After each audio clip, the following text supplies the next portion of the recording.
Before we begin, please note that the information provided in this video is for educational and informational purposes only and does not constitute financial or medical advice.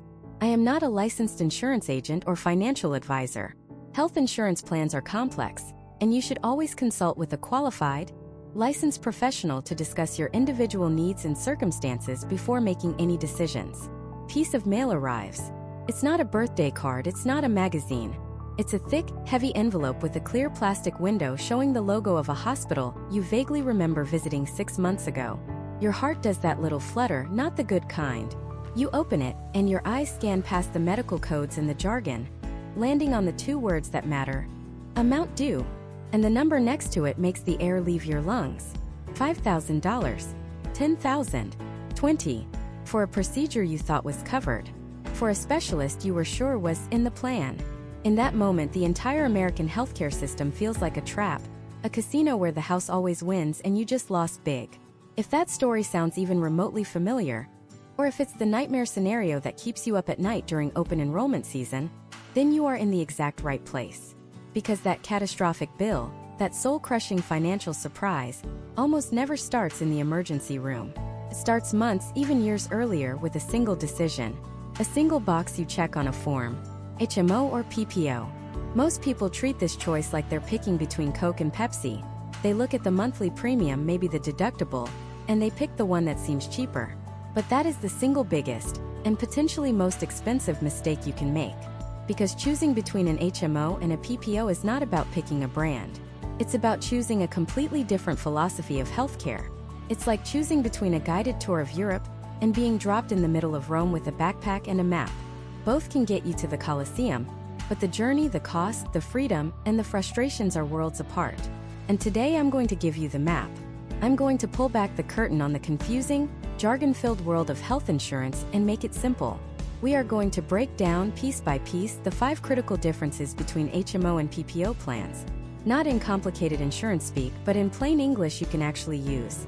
By the end of this video, you will not only understand what these letters mean, you will have the confidence and the clarity to look at 2 plans side by side and know, with certainty, which one is right for you, for your family, and for your wallet. You'll be able to spot the hidden traps and unlock the hidden benefits. This knowledge is your shield against those surprise bills. It's your key to taking control of your healthcare journey, instead of letting it control you. So let's get into it. The first and arguably the most fundamental difference between an HMO and a PPO comes down to one simple question: who is in the driver's seat? This is the difference between having a gatekeeper and having an open road. Let's start with the HMO, which stands for Health Maintenance Organization. The key word there is maintenance. The entire philosophy of an HMO is built around one central figure: your primary care physician, or PCP. Think of your PCP in an HMO as the quarterback of your healthcare team. Or, to use our travel analogy, they are your mandatory tour guide.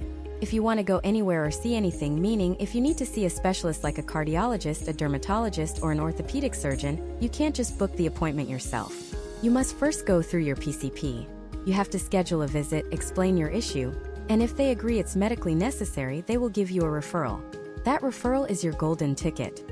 Without it, the specialist visit is not covered. Period. You'll be paying 100% out of pocket. Now, for a lot of people, this sounds incredibly restrictive. A hassle. Another hoop to jump through just to get the care you need. And sometimes it absolutely can be. If you wake up with a suspicious-looking rash, you can't just call the best dermatologist in your city. You have to call your PCP, wait 3 days for an appointment, have them look at it, and then wait for their office to process a referral to a dermatologist who is in their network, and then you can finally call and schedule that appointment. The process can add days or even weeks to getting specialized care. So why on earth would anyone choose this model? Because there is an upside, and it's a big one: coordinated care. Your PCP, your quarterback, has the full playbook.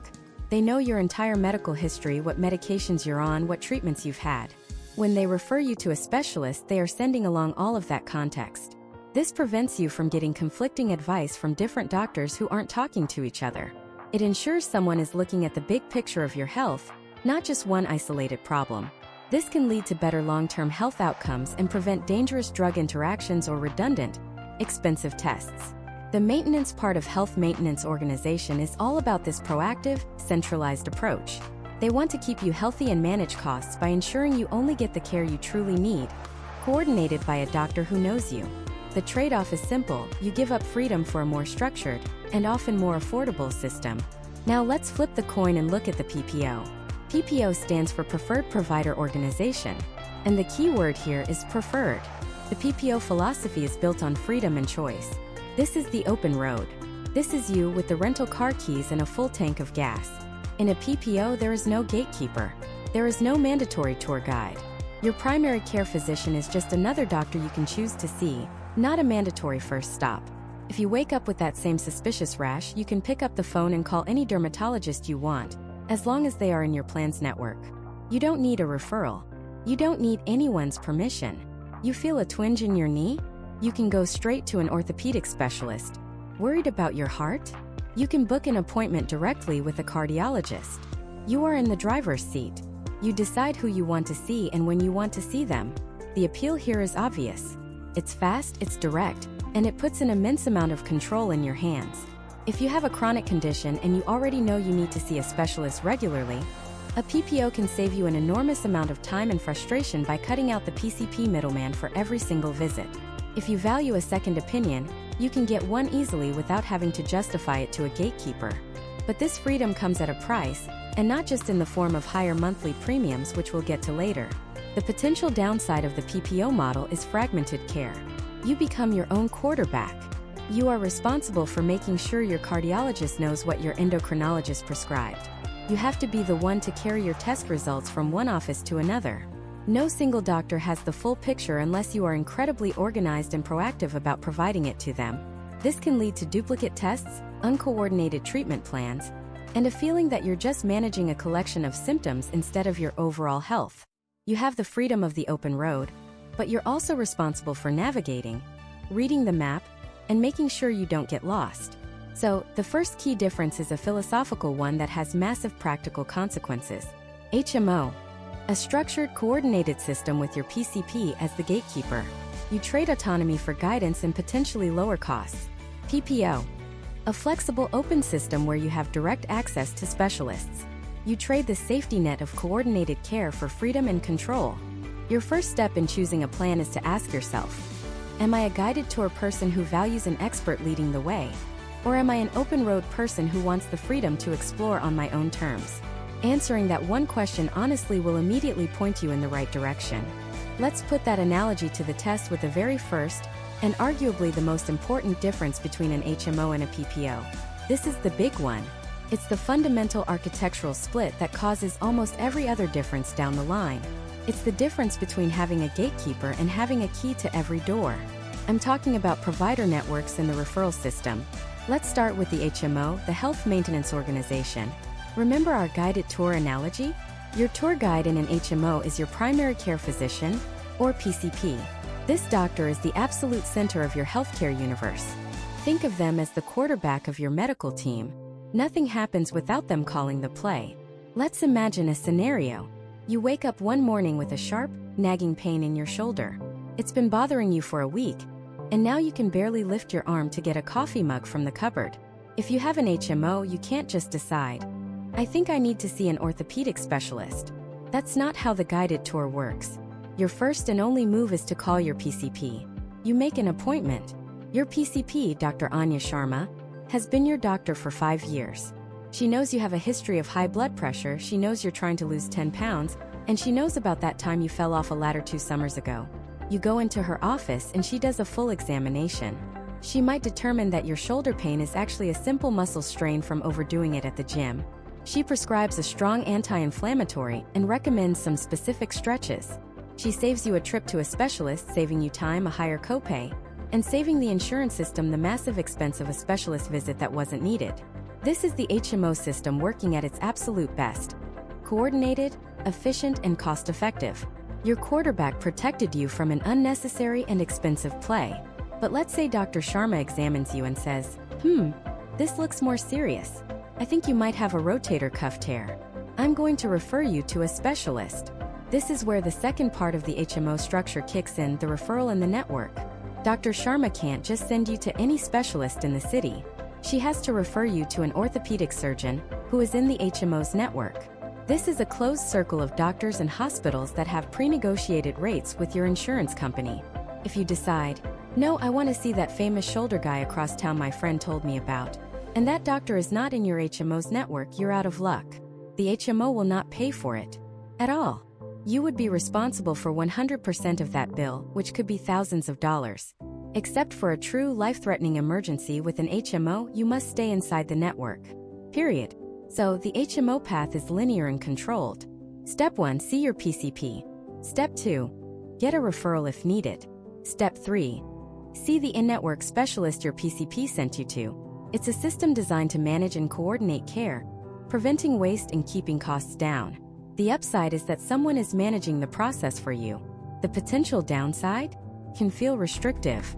If you disagree with your PCP, or if it takes weeks to get that referral, the gatekeeper can start to feel more like a guard at the gate who's blocking your way. Now let's flip the coin and look at the PPO, the Preferred Provider Organization. PPO is all about the open road. Let's go back to that same morning. You wake up with that identical sharp pain in your shoulder. With a PPO, you are your own quarterback. You don't have to call a PCP. You can if you want to, but you are not required to. You can pull out your phone, go to your insurance company's website or a site like ZocDoc, and search for board-certified orthopedic surgeons in your area. You can read reviews, look at their credentials, see who's closest to your office, and book an appointment directly with that specialist for the very next day. No referral needed. You have just completely bypassed the gatekeeper. This is the core appeal of a PPO. Freedom and direct access. You are in the driver's seat of your own healthcare. But this freedom comes with its own set of rules and responsibilities. The P in PPO stands for preferred. Your PPO has a network of preferred doctors and hospitals, just like an HMO has its network. If you choose a specialist who is in that preferred network, you'll pay a predictable, relatively low copay, and your insurance will cover the rest at the highest rate. But here is the game-changing difference. What if that famous shoulder surgeon across town, the one your friend raved about, is not in your PPO's preferred network? With an HMO, that door was closed and locked. With a PPO, that door is open, but there's a much higher toll to go through it. You can see that out-of-network doctor. The PPO will still help pay for it, which is something the HMO would never do. However, the amount you have to pay out of your own pocket will be dramatically higher. You'll likely have a separate, much larger deductible for out-of-network care. After you meet that deductible, the insurance will only pay a smaller percentage of the bill, maybe 60% instead of the 80% or 90% they'd pay for an in-network doctor.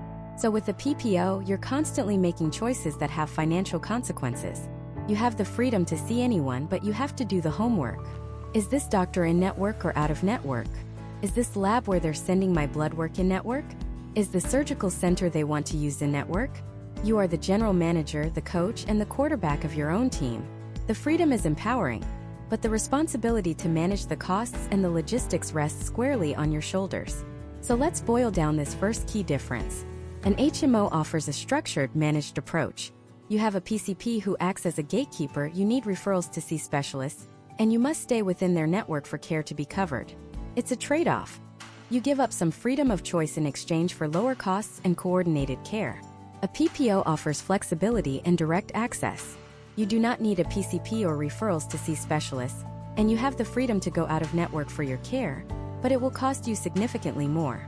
It's another trade-off. You pay more for the plan in exchange for more choice and control over your healthcare decisions. This fundamental difference in structure, the guided tour versus the open road, the quarterback versus being your own team captain, leads directly to the second, and for many people, the most important difference of all, the price tag. How much are you actually going to pay out of your own pocket, both for the insurance itself every month, and for the care you receive? Because the answer isn't just a few dollars here and there. Depending on the plan you choose and the care you need, the difference can be thousands or even tens of thousands of dollars a year. And understanding that financial equation is the next critical piece of the puzzle. So let's break down that financial equation. This is key difference number 2, the cost structure. And this isn't just one number. It's a whole system of costs designed with a specific philosophy in mind. To really get it, you need to understand 5 core terms: premium, deductible, copay, coinsurance, and the all-important out-of-pocket maximum. Think of these as the 5 levers that insurance companies pull to control costs and share risk with you. How each type of plan pulls these levers is dramatically different. First up, the premium. This is the most straightforward cost. It's the fixed amount you pay every single month just to keep your health insurance active. It's like your subscription fee to the health plan club.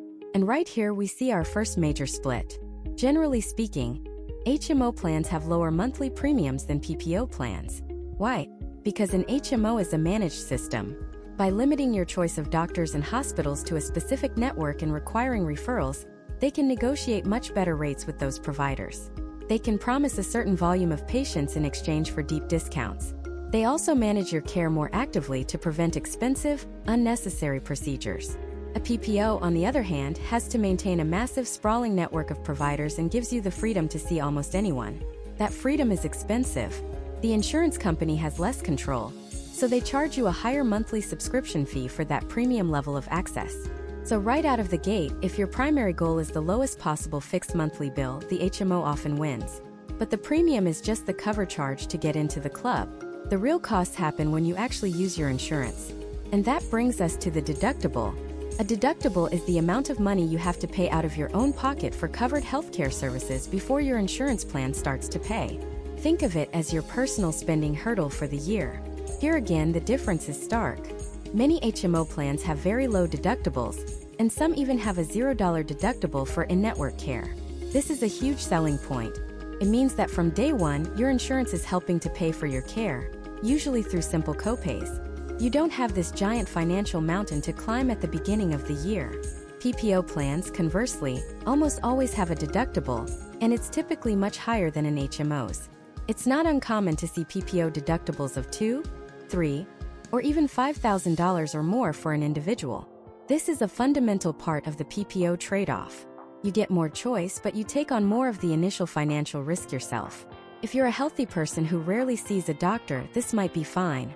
You pay your higher premium, but you might never even touch your deductible. But if you do need care, you're on the hook for that entire deductible amount first. Let's make this real. Imagine you wake up with a sharp pain and need to see a specialist. With a typical HMO, your primary care physician, your gatekeeper, refers you to an in-network specialist. You go to the appointment and you pay a flat, predictable fee at the front desk. This is called a copayment or copay. It might be $40 or $60. That's it.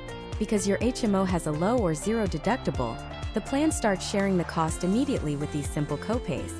The bill for the specialist's time might be $350, but your responsibility is just that predictable $40 copay.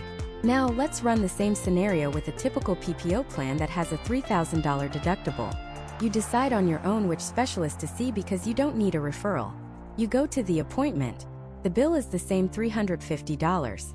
But because you haven't met your $3,000 deductible for the year, you are responsible for that entire $350. Your insurance pays nothing.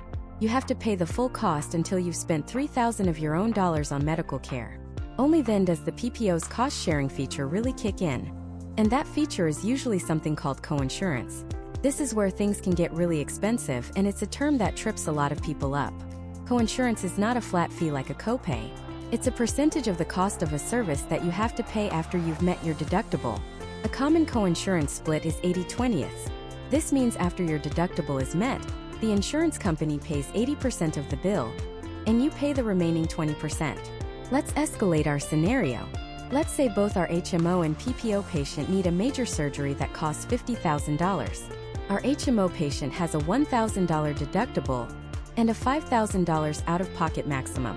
The surgery is pre-approved and done at an in-network hospital.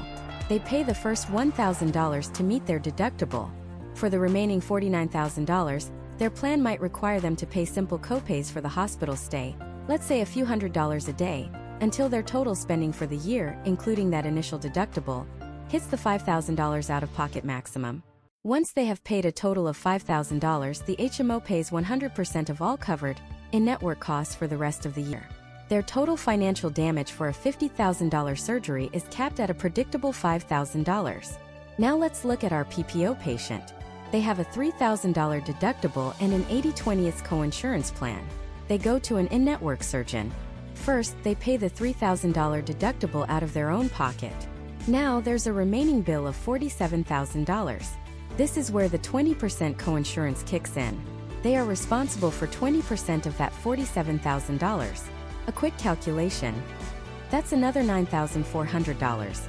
So their total bill for this one surgery is their $3,000 deductible plus their $9,400 in coinsurance, for a grand total of $12,400.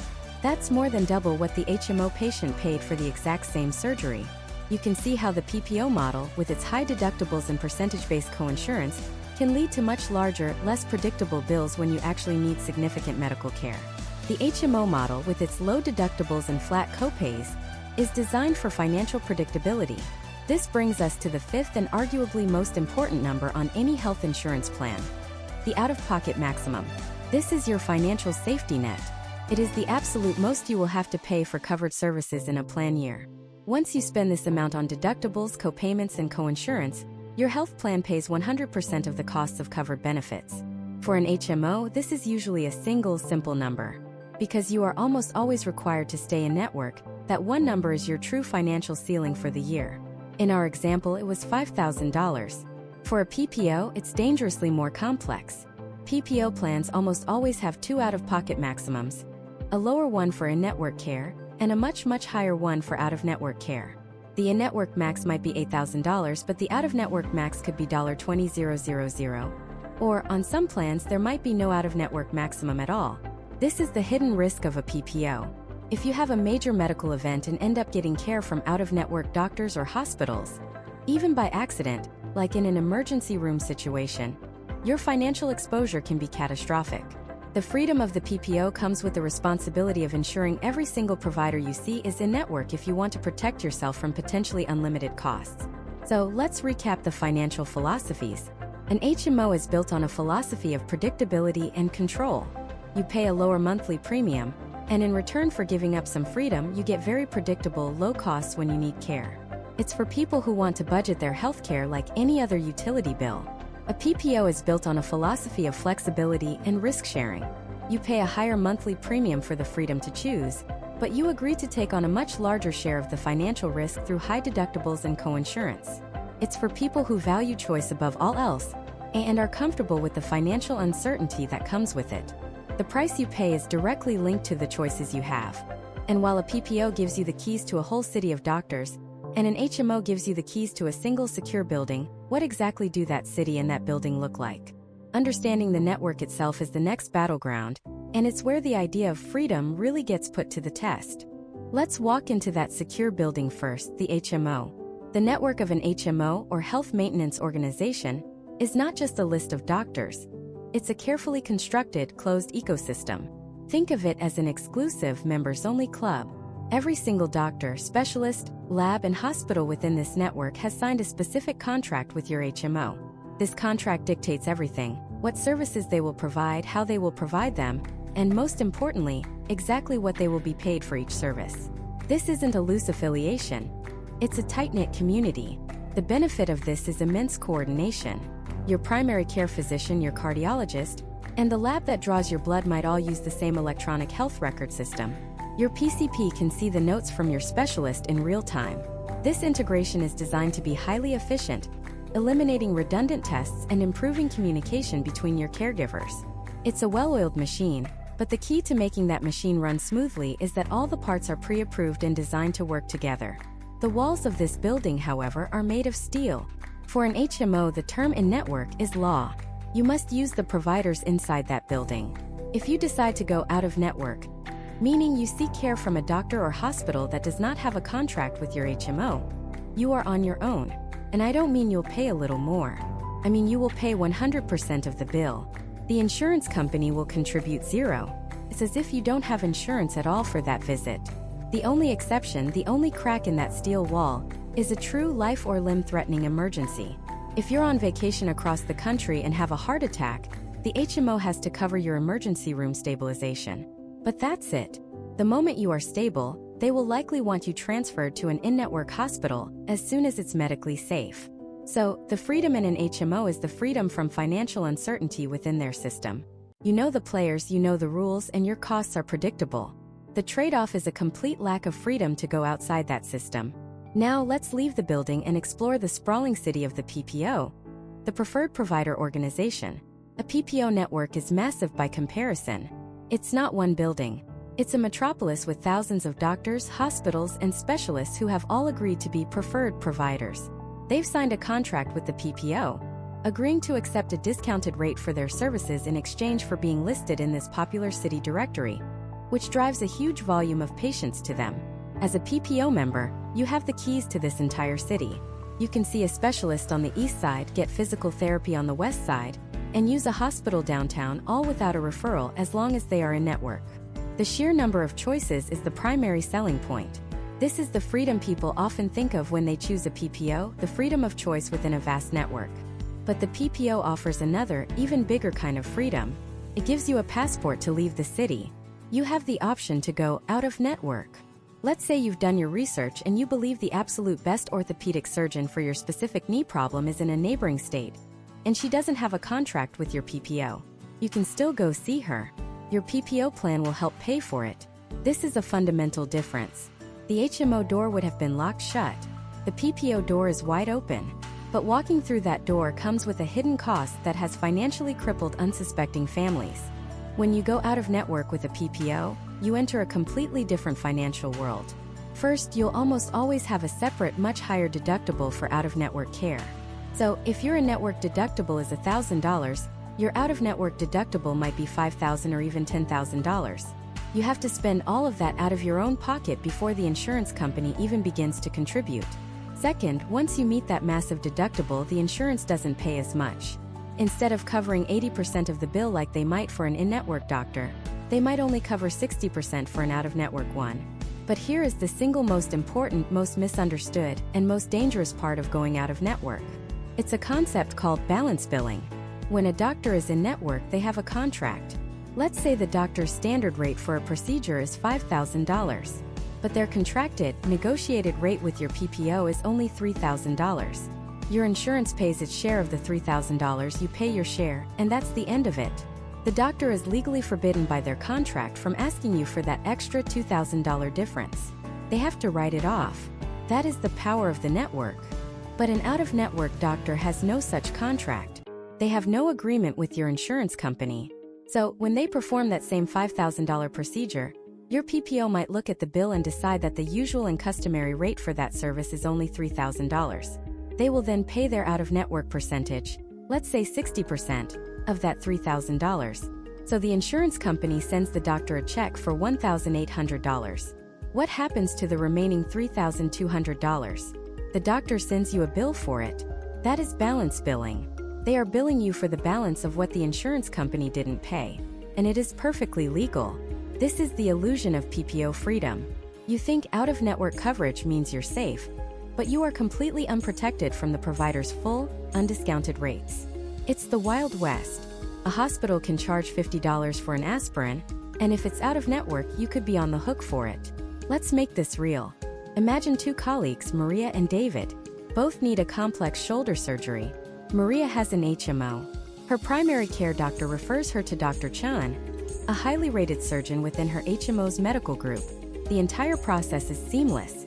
The appointments are scheduled for her, her records are transferred instantly, and she knows that her total out-of-pocket cost for the entire episode of care, the surgeon, the anesthesiologist, the hospital stay, will be her $2,000 maximum out-of-pocket for the year. There are no surprises. She is in the secure building, and the costs are fixed and predictable. David has a PPO. He's an avid researcher and finds a world-renowned surgeon, Dr. Vance, who pioneered a new technique. David is thrilled. Dr. Vance is out of network, but David thinks, no problem, my PPO has out-of-network benefits. He has the surgery. It's a success. Then the bills arrive. Dr. Vance's bill is $50,000. The anesthesiologist, who David never even met while he was conscious, is also out of network, and their bill is $15,000. The hospital itself was in network, but a specific surgical assistant was not.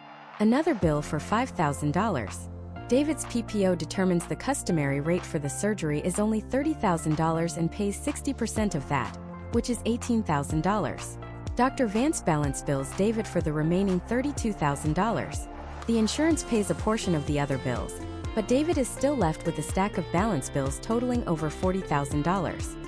His freedom of choice led him to financial ruin. He had coverage, but he wasn't protected. This is the core of the network difference. The HMO offers you protection and cost certainty within a smaller, restricted system. The PPO offers you flexibility and choice within a much larger system, plus a passport to go anywhere else. But that passport comes with no diplomatic immunity.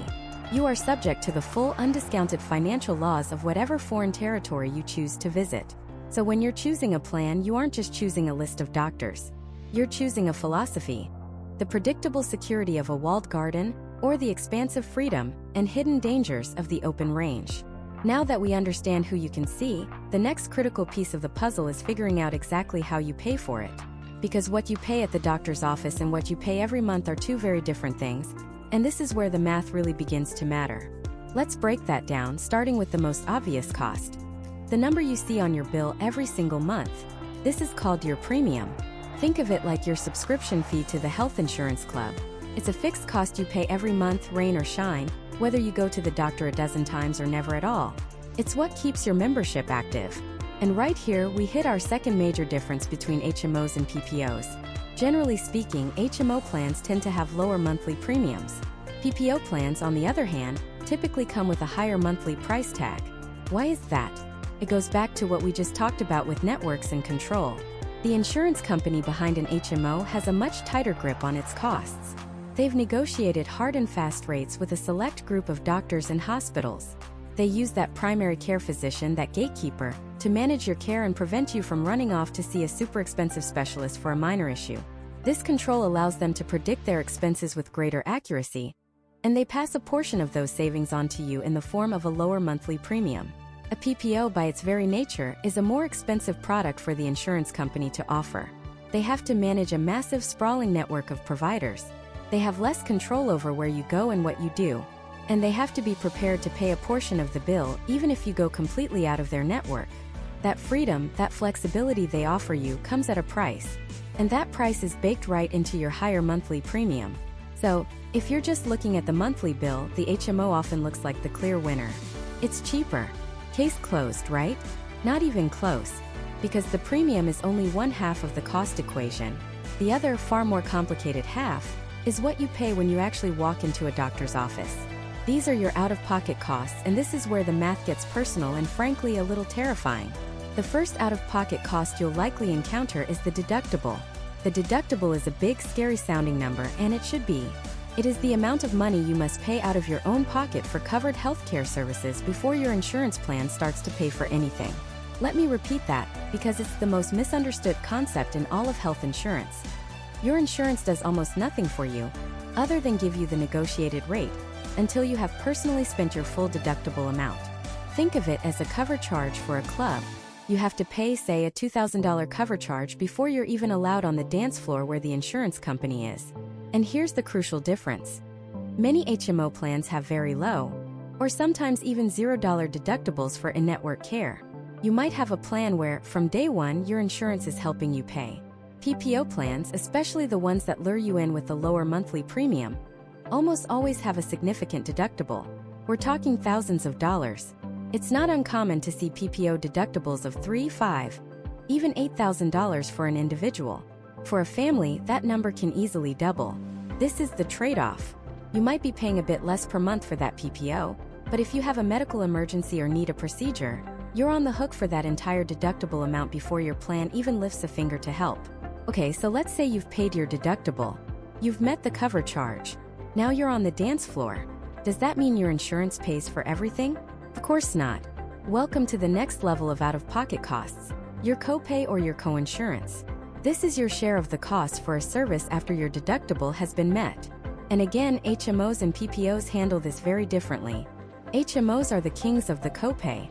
A copay or copayment is a fixed, flat dollar amount you pay for a specific service. It's predictable. It's simple. $25 to see your primary care physician, $50 to see a specialist, $250 for an emergency room visit. You know the price before you walk in the door. It makes budgeting for healthcare relatively easy. You can plan for it. PPOs, on the other hand, love coinsurance. And coinsurance is a different beast entirely. It's not a flat fee, it's a percentage. The plan might say you have 20% coinsurance. This means that after your deductible is met, you are responsible for paying 20% of the total cost of the service, and the insurance company will pay the other 80%. This might sound reasonable, but let's think about it. 20% of what? The American healthcare system is notorious for its lack of price transparency. You often have no idea what a procedure is going to cost until the bill arrives weeks later. A $20 copay is always $20. But 20% of a surprise $10,000 MRI is a $2,000 bill in your mailbox. 20% of a $50,000 outpatient surgery is a $10,000 bill. Coinsurance introduces a terrifying level of unpredictability and financial risk into your life. The more expensive your care, the more you pay. So you've got premiums, deductibles, and copays or coinsurance. It's a financial minefield. Is there any safety net? Thankfully, yes. This brings us to the final piece of the cost puzzle, the out-of-pocket maximum. This is arguably the most important number on your entire plan. The out-of-pocket maximum is the absolute most you will have to pay for covered services in a single plan year. It's a cap, a ceiling. Once you have spent enough on deductibles, copays, and coinsurance to reach your out-of-pocket maximum, your insurance plan pays 100% of the costs for covered benefits for the rest of the year. It's your financial shield against a true medical catastrophe. For an HMO, this is usually pretty straightforward. There's one out-of-pocket maximum for your in-network care. If you hit it, you're done paying for the year. But for a PPO, it gets tricky. PPOs almost always have two separate out-of-pocket maximums, a lower one for in-network care, and a much higher one for out-of-network care. And payments you make for one typically don't count towards the other. So you could spend thousands of dollars on an out-of-network specialist, but that money does nothing to help you reach your in-network maximum. This is a critical detail. That freedom to go out-of-network with a PPO comes with the risk of facing a second, often astronomical financial mountain to climb. So let's put this all together. Which plan is actually cheaper? The HMO with the low premium and predictable copays? Or the PPO with the high premium, high deductible, and risky coinsurance? The answer is, it depends entirely on you. You cannot just look at the premium. You have to calculate your potential total cost of care. Imagine two people. First, we have healthy Hannah. She's 28, rarely gets sick, and her only doctor's visit last year was for her annual physical, which is usually covered for free as preventative care. For Hannah, an HMO with a low premium makes perfect sense. She's saving money every single month. She's betting that she won't need significant medical care, so she's minimizing her fixed costs. The risk of a high deductible is less of a concern for her. Now, consider family man Frank. He's 45, has two young kids who seem to bring home every bug from school, and his wife has a chronic condition that requires regular specialist visits and prescription medication. For Frank, the plan with the lowest premium is almost certainly the most expensive choice.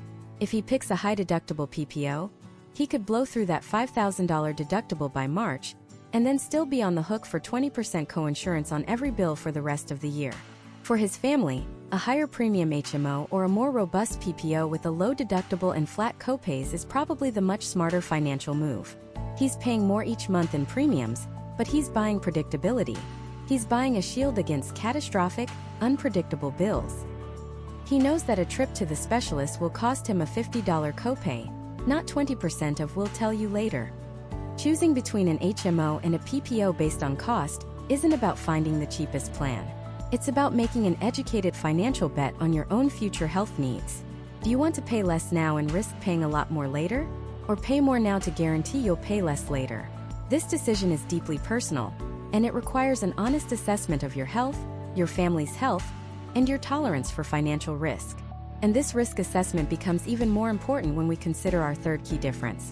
What happens when you actually need to see a specialist? This brings us to one of the most significant day-to-day differences you will ever experience between an HMO and a PPO. It's the fork in the road that determines who is in the driver's seat of your healthcare journey. You or your doctor. I'm talking about referrals and specifically your ability to see a specialist. Imagine your health is a complex construction project. In the world of an HMO, your primary care physician or PCP is the mandatory general contractor. You don't get to call the plumber, the electrician, or the roofer directly. No matter what the issue is, your first and only call is to your general contractor, your PCP. Let's say you wake up with a sharp shooting pain in your lower back. With an HMO, you can't just look up the best-rated orthopedic surgeon in your city and book an appointment. Your journey has a required first step. You must see your PCP. You'll go to their office, explain your symptoms, and they will conduct an initial examination. They are the official gatekeeper of your care. Based on their professional judgment, they will decide if your condition warrants seeing a specialist. If they believe it's just a minor muscle strain that will resolve with rest and ice, they might not give you a referral at all. But if they suspect something more serious like a herniated disc, they will then issue a formal referral. And here's the critical part. That referral will be for a specialist within your HMO's closed network. You don't get to pick any specialist you want. You have to go to the one your PCP directs you to. Now, this gatekeeper system has some powerful advantages. The biggest one is called coordinated care. Your PCP, who ideally you have a long-term relationship with, has a complete 360-degree view of your health history. They know about your allergies, your past surgeries, the medications you're taking for other conditions. When they refer you to a specialist, they can pass along this comprehensive picture, ensuring the specialist has all the context. It prevents you from getting conflicting advice or prescriptions from 5 different doctors who have no idea what the others are doing. Your PCP acts as the central quarterback, ensuring all the players on your healthcare team are running the same play. This can lead to better health outcomes, especially for people with chronic or complex conditions. It's also a powerful cost control mechanism. By preventing self-diagnosing patients from running to every expensive specialist for every minor ache, the HMO keeps its overall costs down, which is how they are able to offer you those lower monthly premiums. However, the downsides can be intensely frustrating. The process takes time. You might have to wait a week for an appointment with your PCP, only to have them tell you what you already knew, that you need a specialist. Then, you might have to wait several more days for the referral paperwork to be processed and approved by the insurance company. And after all that, you call the specialist's office only to find out their first available appointment is 3 weeks away. That minor back pain has now been a major part of your life for a month before you even get to see the right doctor. It can feel like you're stuck in a bureaucratic waiting room, begging for permission to get the care you need. Strips you of your autonomy. What if you disagree with your PCP? What if you're certain you need to see a neurologist, but they insist it's just stress? In an HMO, you have very little recourse other than to plead your case or go through a lengthy appeals process. This lack of control is a deal breaker for many people. Now let's flip the coin and look at the PPO. If the HMO makes your PCP the general contractor, the PPO hands you the blueprints, the tool belt, and the phone book, making you the general contractor. You are in charge. Using that same scenario, waking up with sharp back pain, the PPO experiences a world apart. You don't need to call your PCP. You don't need anyone's permission. You simply open your laptop, go to your insurance provider's website, and pull up a list of in-network orthopedic surgeons. You can read their reviews, check their locations, and see who has the soonest availability. You find a highly rated doctor who can see you in 2 days. You pick up the phone and book the appointment directly. That's it. The entire process is handled by you on your schedule. The overwhelming advantage here is speed and freedom. It is direct access. You feel a problem, you identify the specialist you think you need, and you go. There is no gatekeeper, no middleman, no waiting for a permission slip. This sense of control and empowerment is the #1 reason people choose a PPO, and are willing to pay more for it. If you want a second opinion, you just go get one. If you want to see a dermatologist for a suspicious mole, you don't have to first convince your family doctor that it's worth looking at. You just go. This is ideal for people who are proactive about their health, who feel confident in their ability to navigate the healthcare system, and who value convenience and immediate access above all else. But this freedom comes with its own significant risks. The flip side of direct access is fragmented care. When you're your own general contractor, you're also your own project manager. Your dermatologist has no idea what your cardiologist prescribed. Your endocrinologist doesn't know that the orthopedist just gave you a steroid shot. No single person has the big picture. You become the sole keeper of your medical history, responsible for making sure every specialist knows what the others are doing. For a simple, isolated issue, this isn't a big deal. But if you have multiple or complex health issues, you can quickly find yourself drowning in a sea of competing advice, redundant tests, and potentially dangerous drug interactions. The burden of coordinating your own care falls squarely on your shoulders. Let's make this even clearer with a tale of 2 patients. Meet Sarah and Mike. Both are in their 30s, active, and one day they both feel a pop in their knee while out for a run. Sarah has an HMO. She calls her PCP's office and gets an appointment for 4 days later. She goes in, her PCP examines her, and agrees it could be a torn ligament. He initiates a referral to an in-network orthopedist. The referral takes 2 days to get approved by the insurance company. Sarah then calls the specialist, who can fit her in 2 weeks from Friday. All told, it will be nearly 3 weeks of limping around, waiting and worrying, before she gets to see the right doctor. She feels powerless. Mike, on the other hand, has a PPO. The moment he gets home from his run, he gets on his insurance portal and searches for in-network orthopedists. He finds one with great reviews who has an opening the very next afternoon. He books it himself. 24 hours after his injury, he's in the specialist's office getting an MRI and a diagnosis. He feels in control. In this scenario, for an acute, obvious injury, the PPO is the clear winner. But let's take another scenario. Meet Emily and David. Both start experiencing a confusing constellation of symptoms: chronic fatigue, joint pain, and brain fog. David has a PPO. He thinks it might be his thyroid, so he books an appointment directly with an endocrinologist. They run a bunch of tests. Results come back normal. Frustrated, he reads an article online and becomes convinced he has Lyme disease. So he finds an infectious disease specialist and books an appointment. More tests, more time, more money. Negative for Lyme. Now he's thinking maybe it's an autoimmune issue, so he books a third appointment with a rheumatologist. Each specialist visit is a $75 copay. He's spent months and hundreds of dollars bouncing from office to office, acting as his own medical detective, and no one is connecting the dots for him. Emily has an HMO. She goes to her PCP, Dr. Chan, who has known her for years. Dr. Chan sits with her for 30 minutes, listens to all of her symptoms, and looks at her entire medical history on one screen. She says, "You know, Emily, based on your history and this combination of symptoms, I think our first step should be a referral to a rheumatologist. But while we wait for that appointment, I'm also going to order a comprehensive blood panel to rule out a few specific vitamin deficiencies and check your thyroid function from a different angle than we did last year." Dr. Chan is the central hub. She coordinates the care, gets the reports from the specialist, reviews the blood work, and calls Emily to discuss a unified plan of action. The process might be a bit slower, but it's holistic. It's coordinated. So you have to ask yourself, what kind of patient are you and what kind of care do you anticipate needing? Do you value speed and direct control for specific issues? Or do you value a coordinated, managed approach for your overall health? Your answer to that question reveals a lot about whether an HMO or a PPO is the right fit for you. This fundamental difference in philosophy, centralized control versus individual freedom, doesn't just affect your experience in the doctor's office. It has a massive direct impact on the dollars and cents of your plan. And the way these two systems handle your money is our fourth, and perhaps most critical difference. Let's talk about the money, because at the end of the day, that's what this decision really boils down to. It's the difference between a predictable monthly budget and a financial tightrope walk without a net. This is where the philosophical divide between HMOs and PPOs becomes brutally practical. Think of it like this. An HMO is built on a foundation of cost control. Its entire structure, the gatekeeper, the limited network, the referrals, is designed to manage and predict expenses. It's like an all-inclusive resort.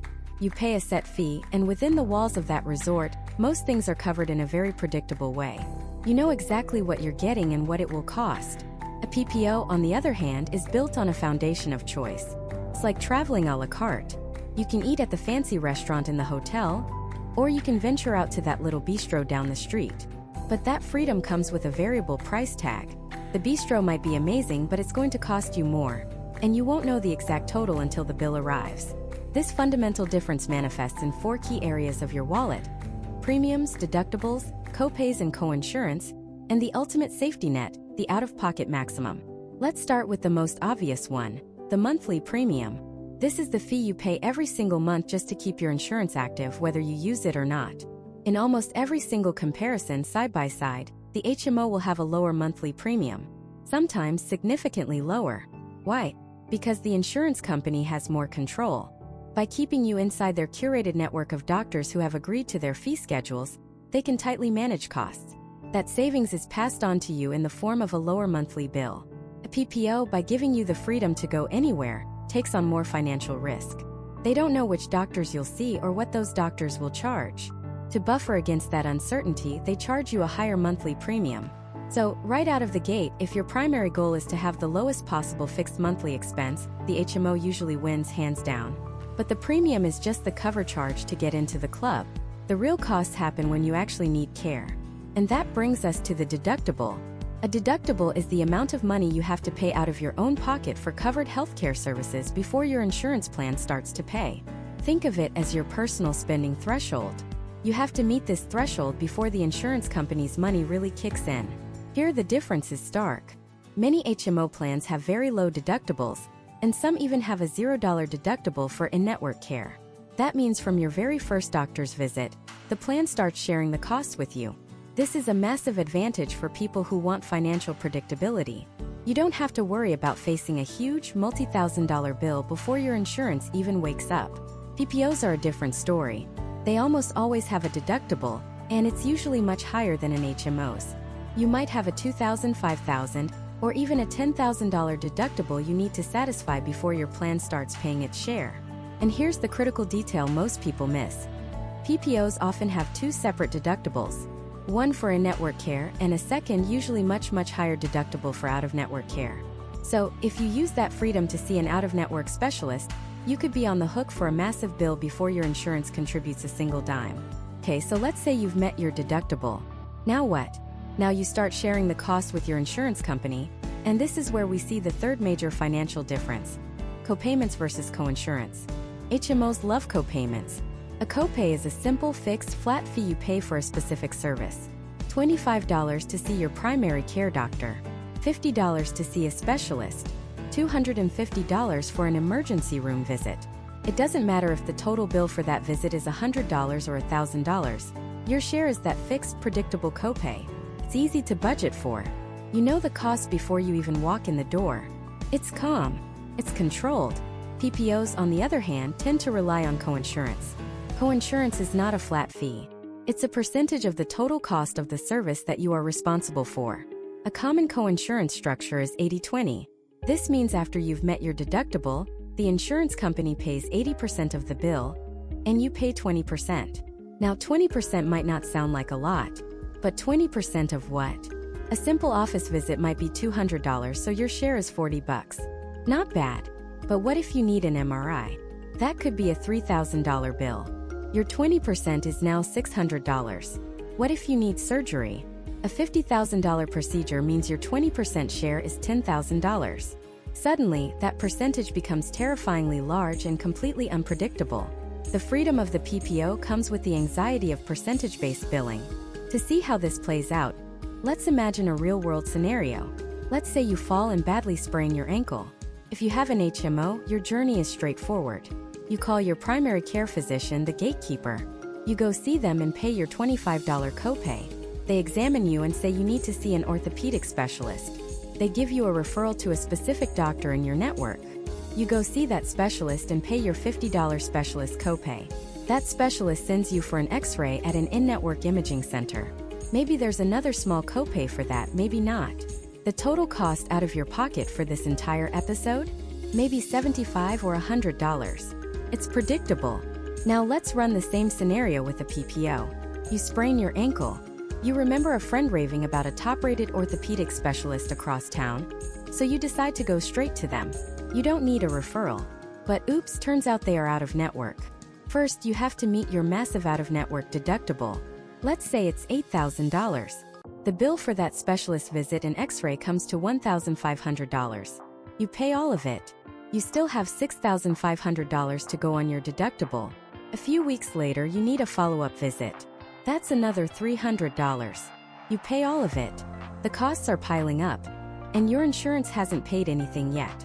Even if you had chosen an in-network doctor, you would still have to meet your in-network deductible first.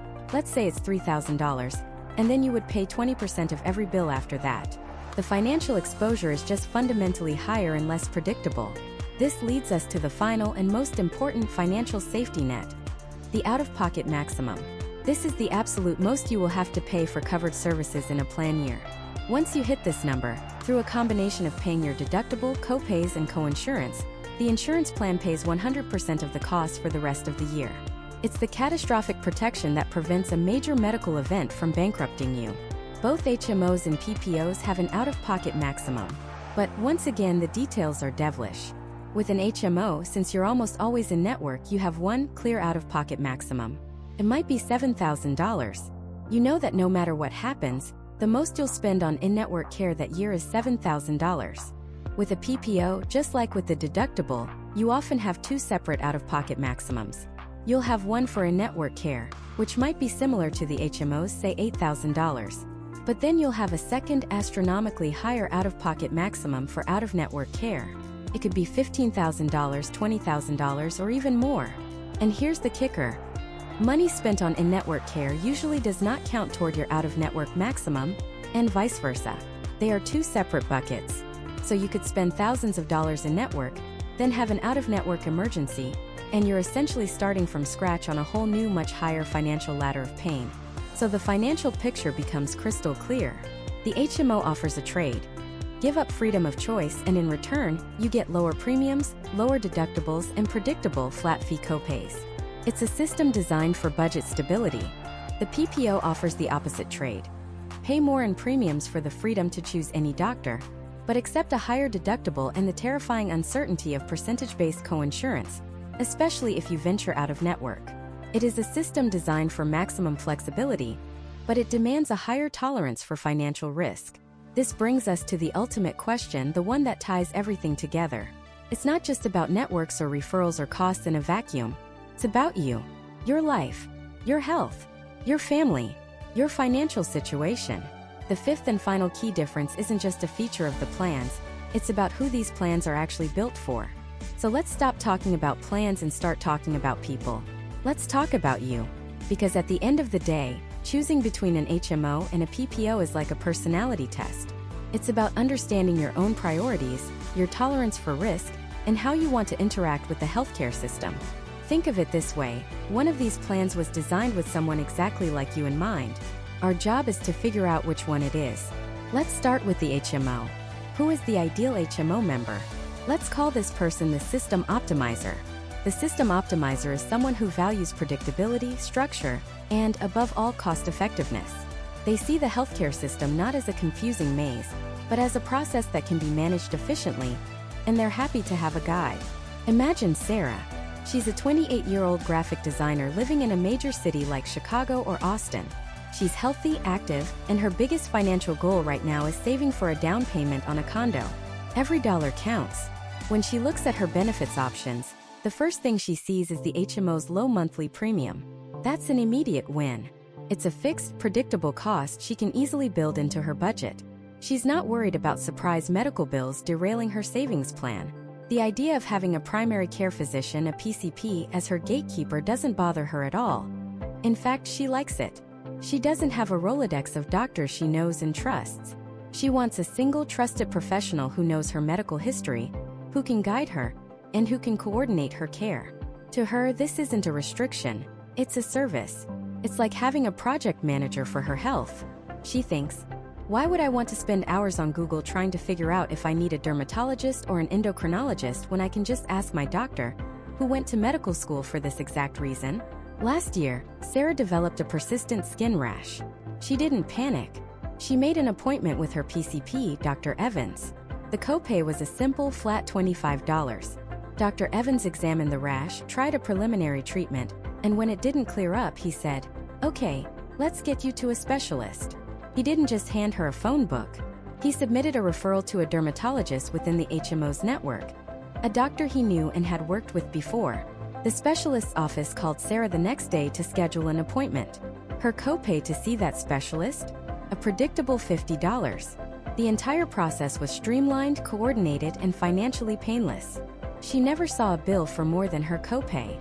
The HMO network limitation isn't a major concern for Sarah either. She lives in a large metropolitan area, and her HMO has contracts with 2 major hospital systems and hundreds of doctors. She has plenty of choices for her PCP, and she knows that in a true emergency, she's covered anywhere. She isn't planning on seeking out a niche out-of-network specialist for a rare condition. For her routine care, the network is more than adequate. So, the ideal HMO user, the system optimizer like Sarah, is typically someone who is, first, budget conscious. They prioritize low premiums and predictable, low out-of-pocket costs over maximum flexibility. Second, they appreciate guidance. They like the idea of a PCP coordinating their care and see the referral process as a benefit that ensures they're seeing the right specialist. Third, they live in an area with a strong, robust HMO network, so the limited choice is still a very large pool of high-quality doctors. And fourth, they are generally in good health or have conditions that are well managed by doctors within their network. They don't have a pre-existing need to see a specific out-of-network doctor. For them, the HMO isn't a compromise. It's the smartest, most efficient choice for their lifestyle. Now let's flip the coin and meet the ideal PPO member. This person is the freedom seeker. The freedom seeker's primary value is choice, autonomy, control. They are willing to pay a premium for the liberty to direct their own healthcare journey, to see any doctor they want, whenever they want, without needing a permission slip. Meet Mark. He's a 45-year-old sales executive with a family, living in a suburban area. His job requires him to travel frequently, sometimes on short notice across 3 different states. His wife and 2 kids have their own health needs, and his daughter has a rare food allergy that requires a very specific pediatric specialist. When Mark looks at his health insurance options, the higher monthly premium for the PPO doesn't scare him off. He sees it as an investment in peace of mind. He knows that if he gets a sinus infection on a business trip in Denver, he can walk into any urgent care clinic without first having to check an app or call a hotline to see if it's in-network. He knows he has coverage. It might be at a lower rate than an in-network provider, but it's there. That security is non-negotiable for him. The concept of a PCP gatekeeper is Mark's worst nightmare. He considers himself the quarterback of his family's health. He's done the research. He knows the best pediatric allergist for his daughter is Dr. Chan, who is affiliated with a children's hospital 2 towns over. With his PPO, he doesn't need a referral. He just calls Dr. Chen's office and makes an appointment. When his own knee started acting up from an old college sports injury, he didn't want to go to a general practitioner first. He wanted to go straight to the best orthopedic surgeon in the region, a doctor his colleague recommended. With the PPO, he could. He just picked up the phone and made the appointment. This direct access is the core of what Mark is paying for. He's managing multiple health needs for his family, and the idea of having to go through a PCP for a referral for every single issue feels like a bureaucratic bottleneck. It's a layer of administration he is willing to pay to avoid. Yes, his deductible is higher. And yes, his coinsurance means his bill after a procedure isn't a simple, flat copay. It might be 20% of the total cost after his deductible is met. This requires him to be more financially prepared for healthcare costs. He has a health savings account and HSA that he funds specifically for this purpose. He accepts this trade-off. The financial uncertainty is the price of total freedom. For Mark, the value isn't in the lowest possible cost. It's in the absolute certainty that he can get his family the exact care they need, from the exact provider they choose, without any administrative hurdles. So, the ideal PPO user, the freedom seeker like Mark, is someone who, first, prioritizes flexibility and direct access above all else. They want to choose their own doctors and specialists without a referral. Second, they are willing and able to pay higher monthly premiums and potentially higher, less predictable out-of-pocket costs in exchange for that freedom. Third, they or a family member may have complex or chronic health conditions that require seeing multiple specialists, making direct access a huge time and hassle saver. And fourth, they may travel frequently or live in a more rural area where the local HMO network is sparse, making a broad, national PPO network a practical necessity. So you see, it's not about which plan is empirically better. It's a question of alignment. The HMO is built for the person who wants a simple, affordable, and guided experience. The PPO is built for the person who wants an autonomous, flexible, and unrestricted experience. One is a curated, all-inclusive resort. The other is a custom-built, open itinerary adventure. Both can be fantastic vacations, but it depends entirely on the traveler. Depends on you. So let's put these 2 travelers on the road. Let's give them a real-world scenario, a challenge that millions of Americans face every single year, and see how their chosen path, their health plan, dictates their entire journey. This brings us to our 4th key difference, which isn't just a rule on a page. It's a fundamental split in the philosophy of how you access specialized medical care. We're talking about the specialist gauntlet versus the specialist fast track. Imagine 2 people, Sarah and Mark. Both are in their late 30s, active and healthy. Sarah has an HMO. Mark has a PPO. One morning, they both wake up with a similar problem: a persistent, nagging pain in their right knee. It's not an emergency, But after a week of it not getting better, they both decide it's time to see a doctor. This is where their paths diverge so dramatically. It's like they're living in two different healthcare universes. Let's follow Sarah first on her HMO journey. Her first thought isn't, "I need to see a knee specialist." Her first thought is, "I need to see my primary care physician." With an HMO, her PCP is the mandatory first step, the gatekeeper to the entire kingdom of specialized medicine. So Sarah calls Dr. Evans' office. The earliest she can get an appointment is next Tuesday. So she waits. Tuesday comes, she goes to her appointment, pays her low, predictable copay, and Dr. Evans examines her knee. He agrees it's something beyond a simple sprain and says, "I think you need to see an orthopedist. I'm going to put in a referral for you to see Dr. Chan." Now Sarah doesn't get to choose Dr. Chan. Dr. Chan is the in-network orthopedist that her medical group works with. The referral isn't instantaneous. It has to be processed by the HMO's administrative system, which can take a few days. Once the referral is approved, Sarah's work isn't done. She now has to call Dr. Chen's office to schedule an appointment. She calls, and they tell her the first available opening for a new patient is in 3 weeks. So Sarah waits again. 3 weeks later, she finally walks into Dr. Chen's office. The good news is that because Dr. Evans and Dr. Chan are in the same tightly knit HMO network, Dr. Chan already has all of Sarah's records, her medical history, and the notes from her visit with Dr. Evans. The care is coordinated. Dr. Chan examines her, diagnoses it as a torn meniscus, and lays out a treatment plan. The total time from when Sarah first decided to seek care to when she saw the specialist? Nearly a month. Now let's rewind and follow Mark on his PPO adventure. Mark wakes up with that same knee pain. His first thought is not, "I need to see my PCP." His first thought is, "I need to see the best knee specialist in my city." He doesn't need anyone's permission. He has a PPO. He is his own gatekeeper. So he goes online. He searches for top-rated orthopedic surgeons. He reads reviews, looks at their hospital affiliations, and compares a few different doctors. He finds a Dr. Ramirez who has incredible reviews and specializes in sports injuries. He checks his PPO's online directory. Yep, Dr. Ramirez is in network. This is a crucial step for Mark because staying in network will keep his costs way down. He could choose an out-of-network doctor if he really wanted to, but he knows it would cost him significantly more. Mark picks up the phone and calls Dr. Ramirez's office directly. He tells them he has a PPO and a sharp pain in his knee. They have an opening this Friday, 3 days from now. Mark books it. On Friday, he goes to the appointment. He pays a higher specialist copay than Sarah did, and he has to fill out more paperwork because this doctor knows nothing about him. He has to explain his medical history from scratch.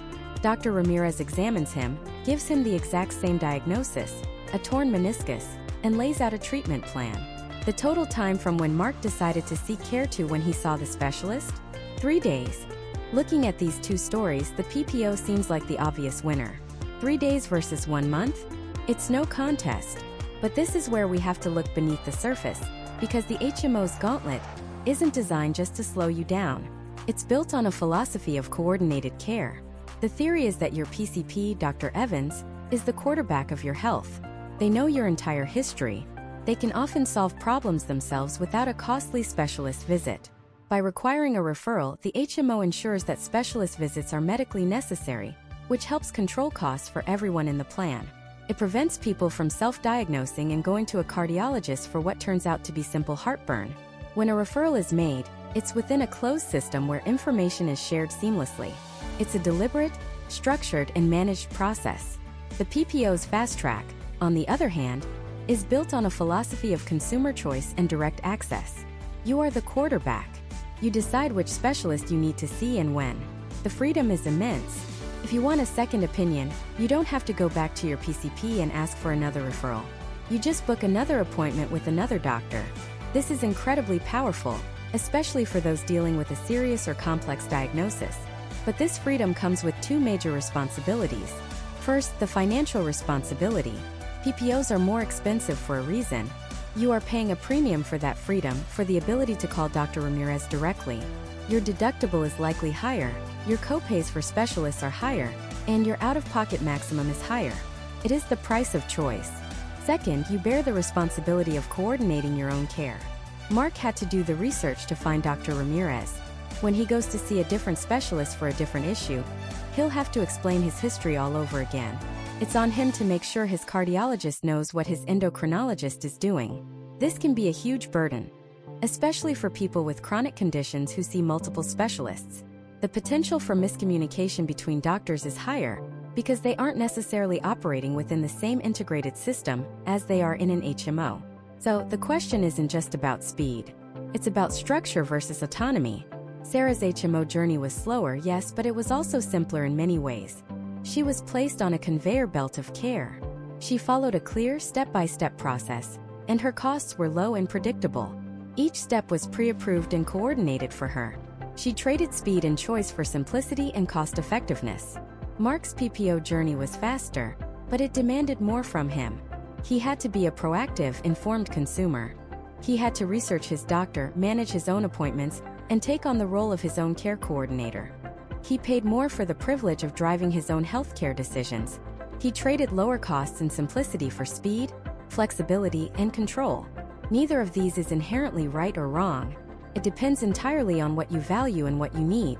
If you're a healthy person who wants a simple, low-cost plan for routine care and trusts a single medical group to manage your needs, the HMO structured path can be incredibly efficient and stress-free. If you have a complex medical condition, want to see specific, top-tier specialists for a second opinion, or simply value the freedom to direct your own care without asking for permission, the PPO's open road is likely worth the extra cost. This is the central tension between the two models. One views healthcare as a managed service, a system to be navigated with a guide. The other views it as an open market, a world of options to be explored by the individual consumer. One prioritizes system efficiency and cost containment. The other prioritizes individual liberty and direct access. But what happens when the carefully laid plans of both systems are shattered by a true life-or-death crisis? What happens when you're on vacation hundreds of miles away from your trusted PCP or your carefully researched network of specialists, and you suddenly need to go to the emergency room? That's when the rules change entirely. That's when we discover the fifth and most critical difference, the one that matters most when everything else goes wrong. In a true life-or-death emergency, the network disappears. Federal law, specifically a rule called the Emergency Medical Treatment and Labor Act, or EMTLA, mandates that you must be treated and stabilized at the nearest capable facility, regardless of your insurance plan or your ability to pay. This means if you have a heart attack, a stroke, or get into a serious car accident, both an HMO and a PPO must cover your care at in-network rates, even if the ambulance takes you to a hospital that has never heard of your insurance company. This is your single most important right as a patient in the United States. The system uses what's called the prudent layperson standard. This is a beautifully simple but powerful concept. It means that the decision of whether something is an emergency is not based on the final diagnosis, but on your symptoms at the time. If you experience symptoms that a reasonable person, someone without a medical degree, would believe could be life-threatening, the insurance company has to cover the visit. Think about crushing chest pain. You rush to the ER terrified you're having a heart attack. After hours of tests, the doctor says, "Good news, it was just severe acid reflux." In the old days, your insurer might have denied the claim, saying, "Well, it wasn't a real emergency." The prudent layperson standard makes that illegal. A prudent person would absolutely think chest pain could be a heart attack, so the visit must be covered as an emergency. This is where the illusion of sameness ends and the fifth, critical difference between an HMO and a PPO reveals itself. It's not about the moment of crisis, it's about the moment after. It's about what happens once the doctors have stopped the bleeding, and your life is no longer in immediate danger. Let's imagine a scenario. Let's call our characters Mark and Jessica. They're both on vacation, hiking in a national park hundreds of miles from home. Mark has an HMO. Jessica has a PPO. During a difficult climb, a loose rock gives way, and they both take a serious fall.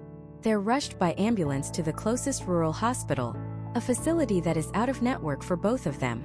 In the emergency room, they both receive identical life-saving care. Mark has a compound fracture in his leg that requires immediate surgery. Jessica has a severe concussion and internal injuries that need urgent attention. Because this is a true emergency, both Mark's HMO and Jessica's PPO cover this initial, stabilizing care at their in-network rates. The bills for the ambulance, the ER doctors, the scans, and the emergency surgeries are all processed as if they were at their home hospitals. So far so good. They are both protected. But now they're stable. The immediate danger has passed. Mark's surgery was a success, but he needs to stay in the hospital for at least 5 more days for observation, pain management, and to begin physical therapy. Jessica is conscious, but her doctors want to monitor her for another 72 hours due to the concussion. They are no longer in a life-or-death situation. And this is the fork in the road. For Mark with his HMO, the clock is ticking. As soon as he's medically stable for transport, his HMO's case manager is on the phone with the hospital. Their one and only goal is to get him out of that expensive out-of-network facility and into an in-network hospital. They might arrange for a medical transport ambulance to drive him 4 hours back to a hospital within his network. For the HMO, the emergency is over, and the standard rules now apply. Care must be delivered in network. If Mark's doctor at the rural hospital says he's stable to move, Mark doesn't have a choice. If he were to refuse the transfer and insist on staying, his HMO would likely inform him that from that point forward, he is 100% responsible for the bill. The control is with the plan. The HMO's job is to manage the location and cost of his care, and that's exactly what they're doing. Now let's look at Jessica with her PPO. Her insurance company would also prefer she move to an in-network facility. It's cheaper for them. They'll likely call and encourage it. But Jessica has a powerful advantage. Her plan includes out-of-network benefits. She has a choice. She can decide to stay at the rural hospital to complete her recovery. Maybe she likes the doctor, or maybe her family has flown in to be with her and it's easier to stay put. Her PPO will continue to cover her care. It won't be cheap, she'll have to meet her separate, much higher out-of-network deductible, and then she'll probably pay a higher coinsurance, say 40% of the bill instead of 20%. But 40% of the bill is infinitely better than 100% of the bill. The PPO gives her the flexibility to make that choice. She pays more for the privilege, but the power to decide where she receives her follow-up care remains with her. That is the fifth and final difference. In a post-emergency scenario, an HMO reclaims control and will mandate your transfer to an in-network facility. A PPO provides you with the option to remain in an out-of-network facility, leveraging your out-of-network benefits. And there's one more layer of protection you need to know about: the No Surprises Act. This is a relatively new federal law that has been a game changer. It protects patients from something called balance billing. In the past, even if your HMO or PPO paid for your out-of-network emergency care, the hospital or the doctors there, like the anesthesiologist or the radiologist who you never even met, could send you a separate massive bill for the difference between their full charge and what your insurance paid. The No Surprises Act makes that illegal for emergency services. The hospital and the insurance company now have to hash it out between themselves. This law is an incredible safety net, but it primarily applies to the emergency itself and to certain post-emergency care situations. It doesn't change the fundamental difference that your HMO will still require you to transfer once you're stable. So, after all of this, which one is right for you? Let's put it all together. Let's recap the 5 key differences we've covered. 1. Network. HMOs have smaller local networks. PPOs have larger, often national networks. 2. The PCP gatekeeper. HMOs require you to have a primary care physician who manages all your care. PPOs do not. 3. Referrals. With an HMO, you need a referral from your PCP to see a specialist. With a PPO, you can go see any specialist you want whenever you want. For cost. HMOs generally have lower monthly premiums and predictable, lower out-of-pocket costs like copays. PPOs have higher monthly premiums and more complex cost-sharing with deductibles and coinsurance. And 5. Emergency care. Both cover the initial emergency anywhere, but HMOs dictate where your follow-up care happens, while PPOs give you a choice at a cost. The final decision isn't about which plan is better. It's about which plan is better for you. It's a question of personality, priorities, and lifestyle. You might be an HMO person if you prioritize low, predictable costs above all else. You're organized, you don't mind working within a structured system, and you value having a single doctor coordinate your healthcare journey. You tend to stay within your local area and want to know that a routine doctor's visit will always cost you a simple, flat $20 copay. You trade choice for financial certainty. On the other hand, you might be a PPO person if you prioritize flexibility and direct access. You want the freedom to see the specialist your friend recommended without asking for permission. You or your family members have complex or chronic health conditions that require seeing multiple specialists, and you want to direct that care yourself. You travel frequently for work or pleasure, and want the peace of mind that comes with a national network and the option to get care wherever you are. You are willing to pay a higher monthly premium and manage a more complex budget with deductibles in exchange for maximum freedom and choice. Choosing a health insurance plan can feel like one of the most complex and high-stakes decisions you have to make, but it doesn't have to be a blind one. By understanding these 5 fundamental differences, you are no longer just looking at brand names and premium prices. You are looking at the very architecture of the plan itself. You can now see how the machine works, and you can choose the machine that is built to serve the unique needs of your life. The goal was never to tell you which plan to pick. It was to give you the knowledge and the confidence to look at your options, hold them up against your own life, and make the right choice for the right reasons.